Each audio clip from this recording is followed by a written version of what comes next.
Écrivain voyageur, c'est la personne qui voyage et puis qui fait la relation ensuite de ses péripéties.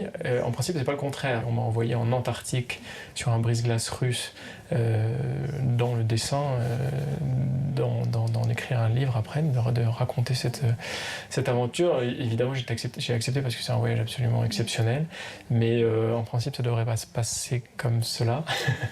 Et une chose que j'aime pas trop dans les récits de voyage aujourd'hui, c'est cette espèce de litanie exhaustive et chronologique de ce que vit l'auteur. Je pense qu'il y a énormément de choses absolument ennuyantes dans les voyages et que l'écrivain a comme devoir de tout simplement de faire une synthèse. Pourquoi un an de voyage ne tiendrait pas dans 100 pages ? Il n'est pas dit que parce qu'on part de chez soi, ce soit plus intéressant que lorsqu'on reste à Paris.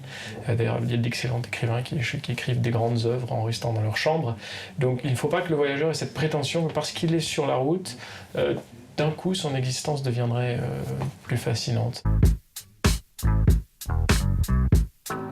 J'ai toujours essayé d'avoir un fil rouge, un thème, d'avoir une lecture du monde, enfin des régions que je visite. Voilà. Ça a été le cas dans mon premier livre sur Vladivostok, où j'ai essayé de raconter cette ville. Alors je fais ça à la première personne, tout se passe à travers moi, mais j'essaye de m'effacer et de ne faire parler. C'est comme si mes yeux parlaient en fait, enfin avec un petit peu de cerveau qui analyse quand même.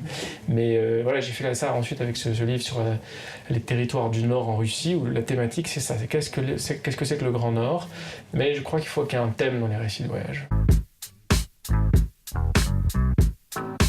D'abord, c'est assez prétentieux de se dire on va devenir comme ça écrivain. Or, dans la tradition littéraire française, le roman, c'est un petit peu le summum du genre littéraire. Le passage au roman, il s'est fait parce que je me suis retrouvé spectateur de la guerre dans le Donbass, dans l'Est ukrainien. D'ailleurs, au début, je voulais absolument pas écrire là-dessus, parce que je me considérais comme un écrivain voyageur. Déjà, ça c'est déjà un gros mot, mais moi je travaillais là-bas, donc j'avais une vie très sédentaire, j'allais au travail, etc. Et c'est du coup comme ça, par ce refus d'écrire un récit de voyage, que petit à petit je me suis dit, en fait, la seule solution c'est le roman. Mais en réalité, lorsque vous avez à reconstituer une situation, à reproduire l'atmosphère, à retransmettre à travers des héros une réalité qui est celle en fait des gens que vous avez en face de vous, et là le roman est un moyen absolument fabuleux de transmettre.